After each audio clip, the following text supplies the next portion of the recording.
चरण की धूल जो पाए वो कंकर हीरा हो जाए। तेरे चरण की धूल जो पाए वो कंकर हीरा हो जाए। भाग मेरे जो मैंने पाया, भाग मेरे जो मैंने पाया, इन चरणों में धाम जगत के स्वामी है अंतर्यामी।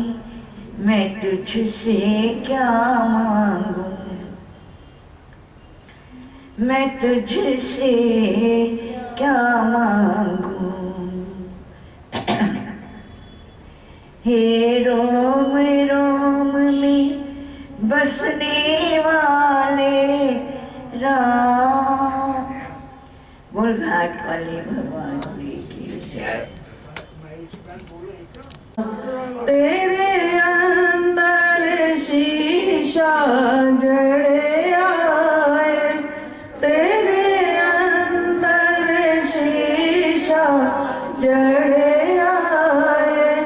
पंजा चोरने लड़ तेरा फड़े आए, पंजा चोरने लड़ तेरा फड़े आए। पंजा चोरा तो मुखड़ा मोड़ मना, क्यों फिर नाए डावा डोल मना। जय सिया राम बोल मना, क्यों फिर नाए डावा डोल मना।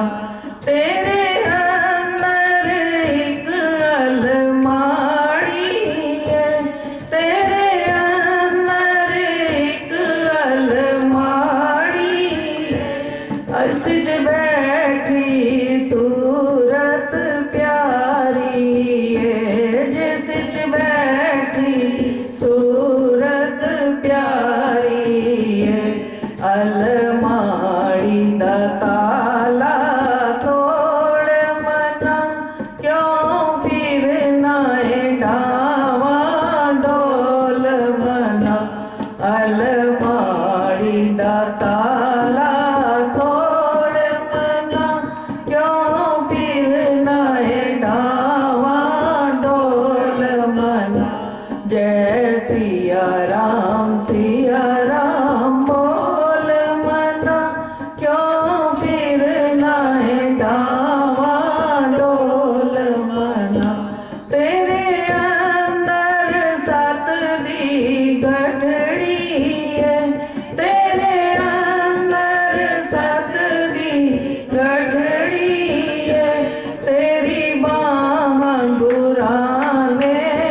वेदांत केसरी स्वामी निर्मल चैतन्य जी महाराज पधार चुके हैं।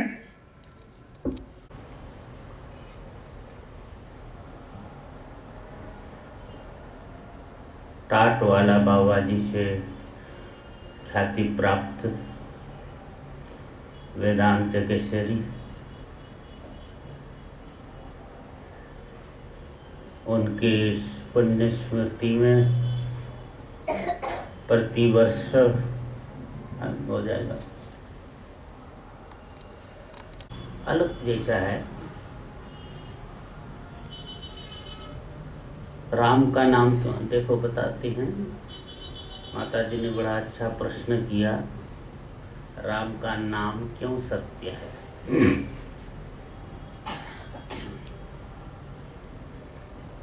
कृष्ण का नाम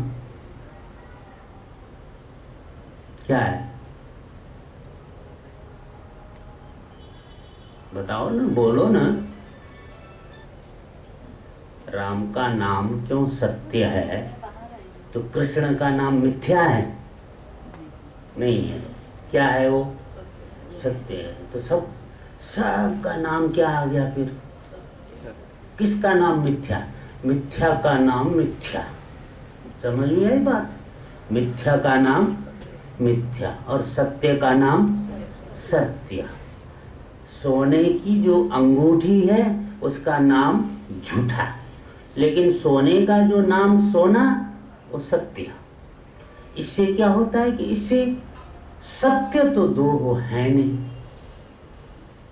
सत्य कभी दो नहीं होते ना, कि होता है।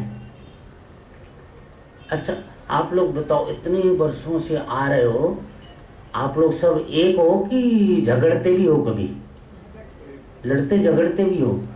क्यों झगड़ते हो? दूसरा समझ के। फिर जो है वो झगड़ा जो है सत्य है कि मिथ्या है? तो मिथ्या कहाँ होता है? जहाँ द्वैत है। ठीक है। तो आप जितने बैठे हो, अकेले अकेले बैठे हो कि दो केले 3 केले 4 केले 5 केले ऐसे बैठे हो? हैं?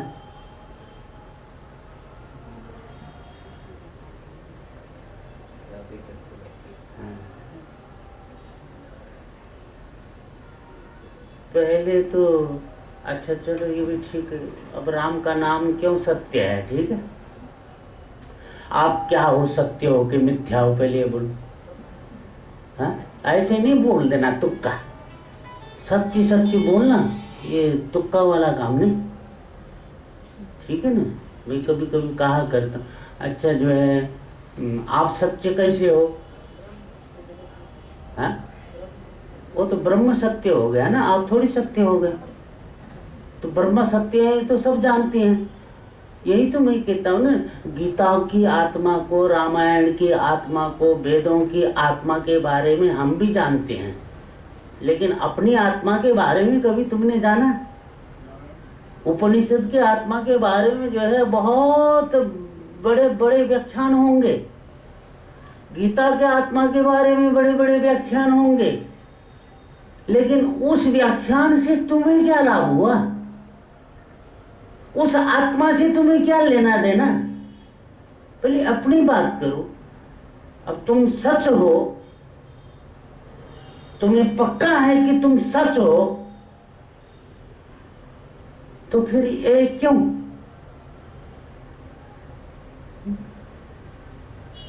कहते हैं ना परमात्मा है तो फिक्र क्यों? परमात्मा है तो फिक्र क्यों? और नहीं है तो जिक्र क्यों? है? परमात्मा है तो फिक्र क्यों? नहीं है तो जिक्र क्यों? अच्छा कहाँ रहता है परमात्मा?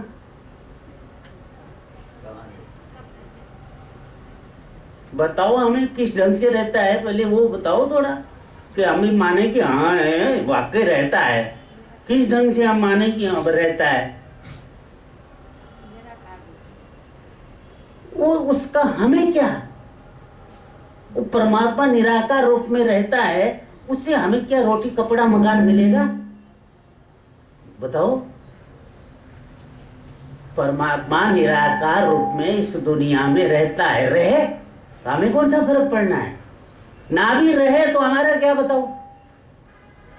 इस जड़ शरीर को वो चला रहा है। हाँ? इस जड़ शरीर को वो अंदर बैठ के चेतन करता है।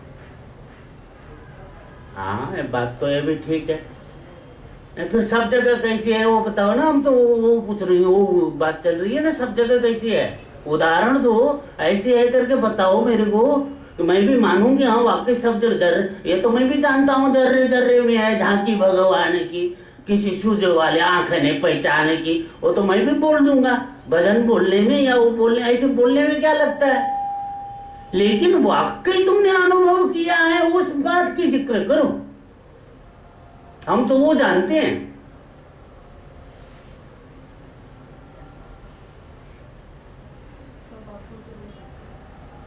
सब आंखों से वही करता, सब आंखों में, सब दिल में है। हाँ, बात ठीक है। यहाँ है कि नहीं है? तो यहाँ कैसे देखें? अब सबके अंदर तो चलो बैठा है, दिखाई दे रहा है। अब यहाँ, अब यहाँ कैसे दिखे? बताओ। ये तो खाली जगह है। अब यहाँ कैसे है? जर्रे जर्रे में होना चाहिए ना। गुरुजी हम श्वास लेते हैं, वायु तो नहीं दिखती, वायु में परमात्मा चल रहा है सब जगह। हाँ, फीलिंग तो होती है ना। फीलिंग होती है भगवान की, तो फीलिंग है हमारा, तो है भगवान। हाँ, फीलिंग क्या होती है? सांस ले रहे हैं ना, सांस दिखती तो नहीं हमको। अरे सांस तो है, सांस वायु है ना। नहीं, ये तो चलो समष्टि वायु है, संसार के पत्ते पत्ते हिलेंगे डुलेंगे। अब आप ये मानते हो कि जब तक सांस है तब तक ही जिंदा हो? उसकी और तुम क्या हो फिर? मिट्टी का शरीर है, भगवान का दिया हुआ झोला है, नाव तो है। वही तो कह रहे, तुम किन में से हो? आत्मा में से हो कि ये मरने वाले में से? नहीं, ये तो ठीक है, जो मैं हूँ अंदर से कि बाहर से? बाहर मिट्टी का शरीर है, अंदर आत्मा परमात्मा है, जोड़ लगा है। फिर आप क्या हो? मिट्टी का शरीर है, भगवान की दी हुई नाव है, साधन है। ऐसा शरीर भी एक नहीं ना। इस शरीर के अंदर एक स्वप्न शरीर भी है, वो भी तो दौड़ता है। तब तो ये शरीर जो है ये बिस्तर पे लेटा हुआ होता है। अब जब दूसरा शरीर जंगल में दौड़ रहा है और उस समय शेर पीछे पड़ा हो और बचाओ बचाओ बचाओ कर रहा हो, वो बचाओ बचाओ बचाओ आत्मा कर रहा है कि क्या कर रहा है? शरीर बचाओ कहता है। शरीर तो पहले ही बचा हुआ नहीं है, उसको क्या बचाव करता है? आत्मा कहाँ बचेगी? आत्मा तो हम है। तो फिर डर, मरने का डर किस बात का है बताओ? मतलब तुम मरोगे नहीं, आत्मा, अगर आत्मा, यही तो मैं बता रहा हूं। अब तुम अगर वास्तव में आत्मा हो तो तुम मरोगे नहीं। अब तुम आत्मा नहीं हो, शरीर के साथ तुम्हारा जो है अध्यास है, तुम बचोगे नहीं। वो ज्ञान। अब तुम क्या हो? हाँ, अब इस बात को समझो। अब ये है, ये तो ठीक है, तुमने जो है दुनिया के आंख में धूल झोंकने के लिए कह तो दिया आत्मा है, ये सब करते हैं। ये तो गोस्वामी तुलसीदास जी ने कहा है कि जो है घर घर में ब्रह्मज्ञानी होंगे, इसमें कोई संदेह नहीं है। घर घर में ब्रह्मज्ञानी होंगे, लेकिन ब्रह्मज्ञानी का लक्षण जो है उसमें नहीं पाया जाएगा प्रैक्टिकली। थ्योरेटिकली तो सारे ही ब्रह्मज्ञानी होंगे, लेकिन प्रैक्टिकली अगर आ जाए समय तो फिर जो है कौन वहां धोखा खा जाता है।